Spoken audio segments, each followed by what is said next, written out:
सूरत, सबसे पहली आयत अल्हम्दुलिल्लाहि रब्बिल आलमीन। क्या क्या पालने वाला एक अल्लाह है। यही मेरा आपका अकीदा है कि अल्लाह ला इलाहा इल्लल्लाह। तर्जुमा तो हम पढ़ लेते हैं, स्कूल में पढ़ाया जाता है, मदरसे में पढ़ाया जाता है, अल्लाह के सिवा कोई इबादत के लायक नहीं। लेकिन इसकी गहराई क्या है कि अंदर ये बना हो अलिफ अल्लाह नाल रखा दिल मेरा, मैनू बेदी खबर खाई, बे पढ़िया मैनू समझ ना आवे, लदत अलिफ दी आई, आइन गैन दा फर्क न जाना, ए हो गल अलिफ समझाई, बुलिया बोल अलिफ दे पूरे, जेड़े करन दिल दी सफाई।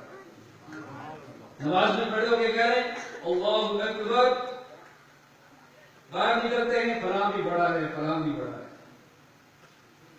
हाँ, एक अल्लाह वाले तो कहने लगे कि जब तुम खड़े हो अल्लाह के सामने, जिस्म का किबला तो बैतुल्लाह है, दिल का किबला अल्लाह होना चाहिए। कभी हुआ किसी का? अल्हम्दुलिल्लाहि रब्बिल आलमीन, ये कुरान दर्ज दे रहा कि अल्लाह पालने वाला है। कैसा पालने वाला है? लिल्लाहि मुल्कुस समावाति वल अर्द, जमीन और आसमान की बादशाह अल्लाह के हाथ में है। वो कैसा पालने वाला है? लिल्लाहि मीरातुस समावाति वल अर्द, सब कुछ खत्म हो जाएगा, अल्लाह ही बाकी रहेगा।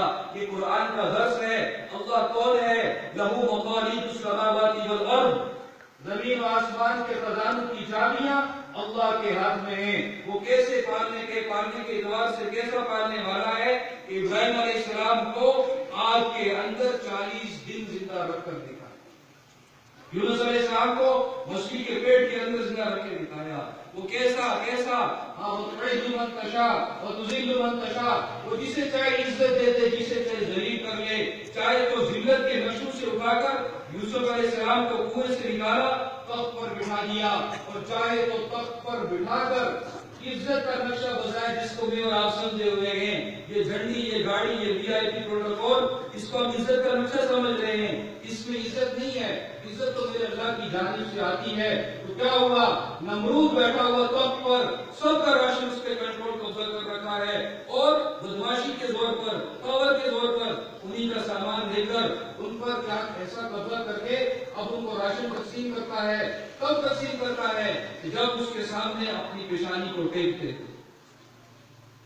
जब उसकी आवाम और अपने आप को रब होकर और तख्त पर बैठा हुआ रब बनाकर, रब होने का दावा करके बैठा पड़ा है, और हर एक आता है, आगे सजदा करता है, और फिर उसको बोरी राशन की मिलती है, उसको पैकेज मिलता है महीने का, जिसके खिलाफ अल्लाह ने सारे नशों में जब जलील करना चाहा तो एक लंगड़े मच्छर को भेजा है। लंगड़ा मच्छर आया, नाक से अंदर गया, अंदर जाके उसने घूमना शुरू कर दिया, चक्कर लगाना शुरू कर दिए। वक्त नमरूद खुदाई का दावा किया हुआ, सारे सर्जन, सारे बड़े स्पेशलिस्ट हर एतबार से तबीब इकट्ठे हुए, इसका इलाज करें, नमरूद साहब का इलाज करें, हमारा खुदा बीमार हो गया, इसका इलाज करो। सबने अपने बस लगा लिए, सबने अपनी अपनी कोशिशें कर ली, किसी की कोशिश से फायदा नहीं हो रहा। एक तबीब ने कहा, हजरत एक मेरे पास हल है। क्या हुआ? अपना जूता जरा उतारें। नमरूद ने जूता उतारा, कहा जूते को मुझे दें, दिया, उसी के सर पे जोर से पटका, जब जोर से मारा तो मच्छर क्यों गश्त कर रहा था तबलीग वालों की तरफ। गश्त करना समझते हैं, पुलिस वाले भी करते हैं गश्त, हाँ, वो चक्कर लगा रहा था अंदर। अब वो गश्त जब उसको लगा ना जूता मच्छर को, वो बैठ गया, आराम हो गया। अब यही नमरूद साहब तख्त पर बैठे हुए हैं और क्या कह रहे हैं कि जिसको भी राशन चाहिए आए, कतार बनाए। अब सजदे का ऑर्डर नहीं है, अब ये ऑर्डर है कि ये मेरा जूता मेरे सर पे मारो, अपने अपने हिस्से का राशन लीजिए। अल्लाह के हाथ में सब कुछ है, ला इलाहा इल्लल्लाह। सारी दुनिया के इंसान